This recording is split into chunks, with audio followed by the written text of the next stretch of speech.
3 পুরুষ ধরে আমরা এই রাইস মিলটা চালাচ্ছি। এখন সিমেন্ট ফ্যাক্টরি বানাতে চাই। এদের কাজ দিয়ে আমরা গোলাম বানিয়ে নেব। আর এই কাজের জন্য আপনার সাহায্য দরকার। আমরা আপনার সাথেই আছি, কিন্তু আপনার সাহায্য চাই। ঠিক আছে, ঠিক আছে, দেখা আসছি। যাচ্ছে। এই বোতলটা দোকানে ফেরত দিয়ে দে। যা যা। ঠিক আছে বাবু। দাদা, হ্যাঁ? বৌদি গয়নার কথা বলছিল। আরে ওসব সকালে দেখা যাবে, এখন যাও। ঠিক যাও। আছে, আসছি। কি হলো, ঘুমিয়ে পড়লি নাকি? গাড়ি স্টার্ট কর।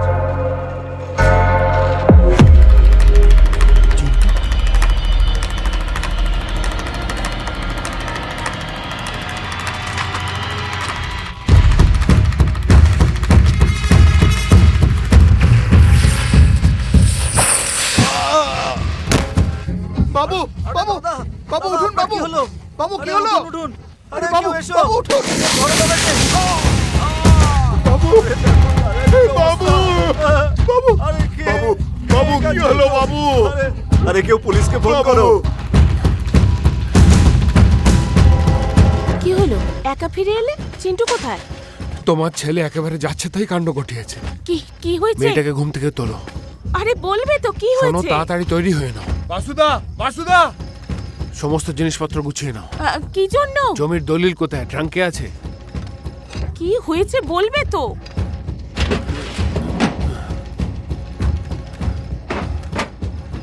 কি হলো নরেশ? আমি তো তখন থেকে জিজ্ঞেস করছি, বলছেই না। তোমার ছেলে প্রতাপকে খুন করেছে।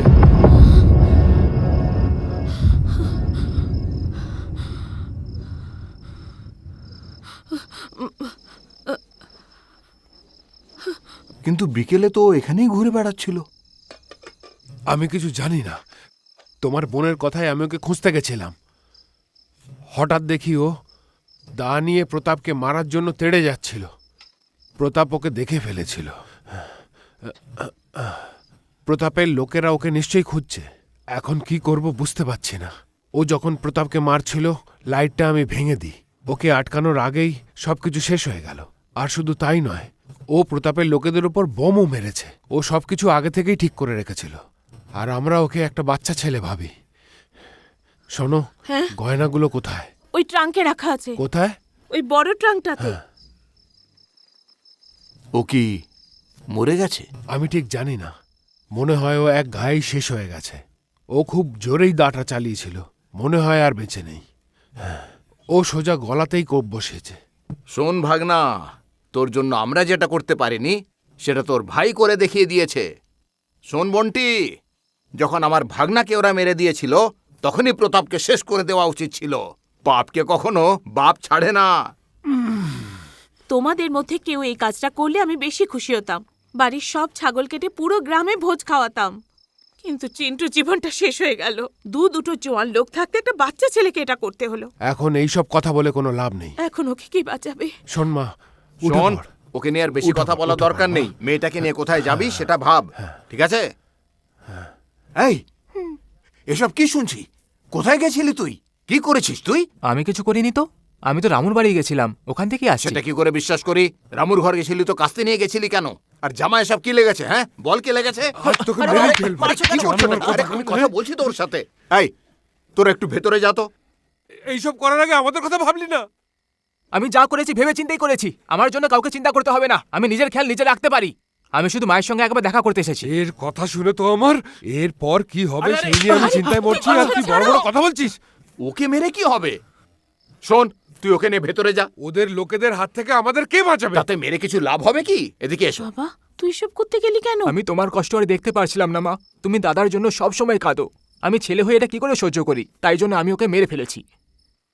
এবার আমরা তোকে বাঁচাবো কি করে বাবা? এখন ওর যদি কিছু হয়ে যায়, আগেই তো একটা ছেলেকে হারিয়েছি। ওর কি এখন জেল যাওয়ার বয়স? আমার চোখের সামনে সবকিছু ঘটে গেল।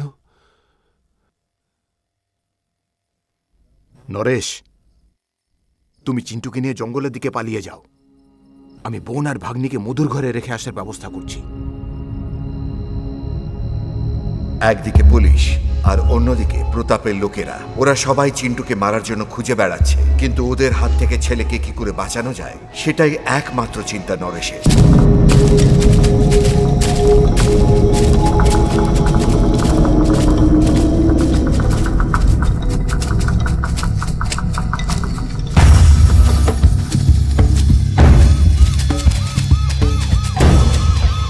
আমরা শিকার করেছি, ওরাও কি ভাগ বসাতে আসছে নাকি? শুনেছ ওখানে শিকার করছে।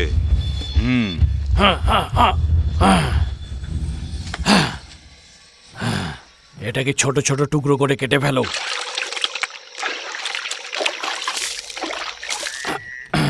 এই কালু, হ্যাঁ?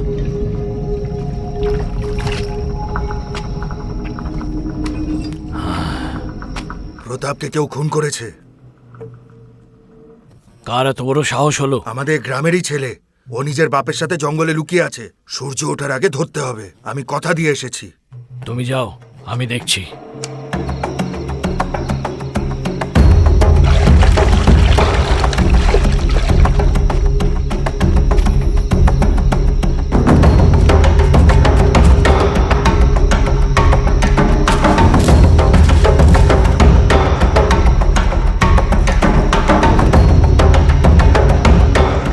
উপরের দিকে তো কাউকে দেখতে পেলাম না, আবার নিচে নেমে যায়নি তো? ও তো ছেলেকে নিয়ে জঙ্গলেই পালিয়ে এসেছে, মানে জঙ্গলটা ভালো করে চেনে। দাটা মাথার কাছে নিয়ে শুয়ে পড়। আরেকটা কেন এনেছো? আমার কাছে তো একটা আছে। এনে, ওটা দিয়ে তুই মেরেছিলি তো, ভোঁতা হয়ে গেছে। ওটা আমাকে দে। যদি ভয় পাস চিৎকার করিস না, আমাকে ডাকিস। আমি ওদিকে আছি, দরকার হলে পাথর চুলে ডাকিস, ঠিক আছে? হ্যাঁ, ঠিক আছে বাবা।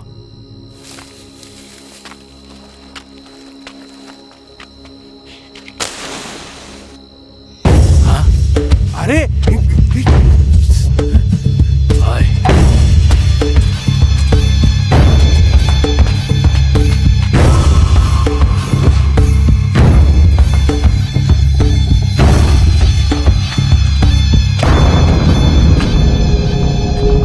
মালদা মনে হচ্ছে এখান থেকে একটু আগেই পালিয়েছে। আমরা যে ওদের খুঁজছি সেটা ওরা জেনে গেছে। ওদের খুঁজে পাওয়া এখন খুব মুশকিল। তুই পাশের গ্রামে গিয়ে দেখ, তোর বাড়ি তো ওখানেই, তুই ঠিক ওদের খোঁজ পাবি।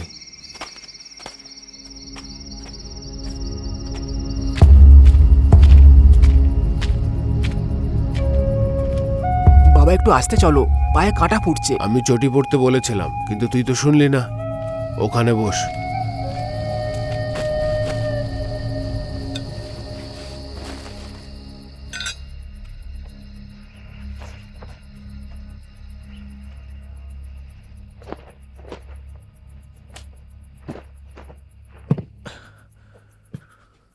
তোমার ঠান্ডা লাগছে না বাবা? একবার দাদা আমায় এখানে নিয়ে এসেছিল মধু নিয়ে যাওয়ার জন্য। মনে আছে আমি তোমায় একদিন মধু খাইয়েছিলাম? ওটা এখান থেকেই নিয়ে গেছিলাম। দাদা পাথরের মধ্যে দড়ি বেঁধে নিচে নেমেছিল ঝুলে ঝুলে। খুব সাহস ছিল দাদার। দাদা কোনো কিছুতেই ভয় পেত না। আজও সবকিছু একই রকম আছে, একইভাবে হাওয়া বইছে, পাথরগুলো একইভাবে দাঁড়িয়ে আছে, আর গাছে মৌচাকও।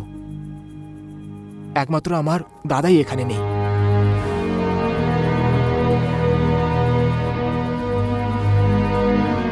তুই শুয়ে পড়, ভোর ভোর উঠতে হবে। জামা কাপড়ের ছিঁড়ি নেই, ওর কাছে সোনা কথা থেকে এলো কে জানে। যখন কারোর বাড়িতে কেউ মারা যায় তখন জানা যায় সেই বাড়িতে কত সোনা আছে।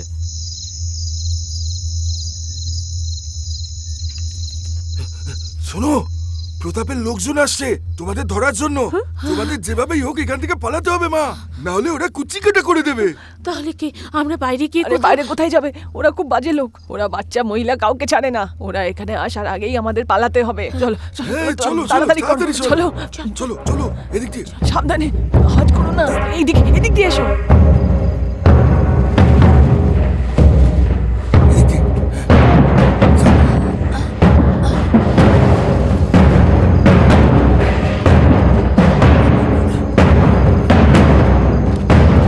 এই বেটা মধু, ওদেরকে কোথায় লুকিয়ে রেখেছিস বল, বল।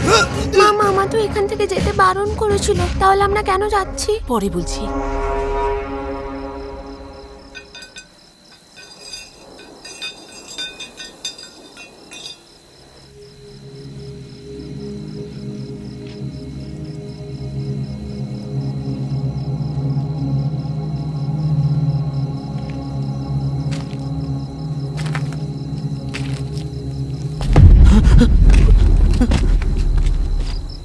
আমি দাটা মাথার কাছে নিয়ে শুতে বলেছিলাম, তোল ওটা।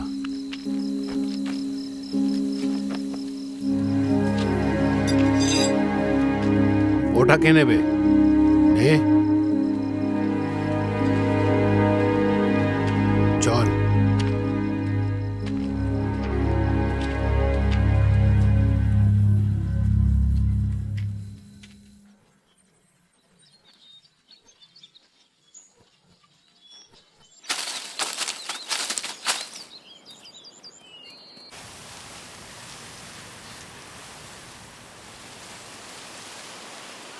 বাবা, বোনের আম খুব পছন্দ, তুমি একটু গিয়ে নিয়ে এসো না।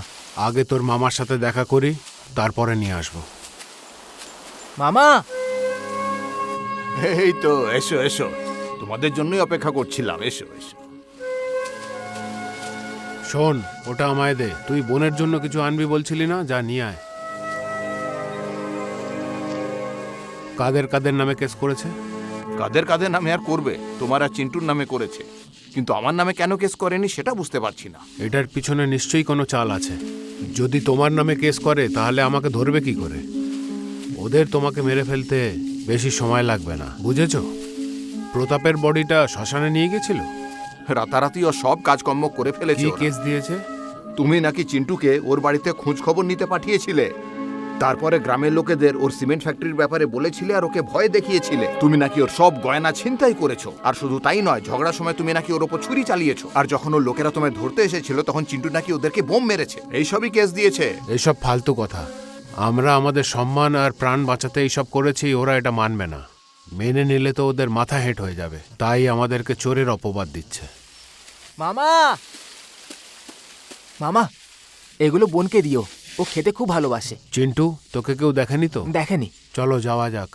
নরেশ, তুমি বলেছিলে না গয়না বন্ধক রেখে মধুকে পয়সার ব্যবস্থা করতে, সেটা হয়ে যাবে। আর আমি উকিল বিক্রমের সঙ্গে দেখা করতে শহরে যাচ্ছি। ও কয়েকদিনের জন্য বাইরে গেছে, তবে ওর সাথে দেখা করেই আমি ফিরবো। ঠিক আছে, সাবধানে যেও।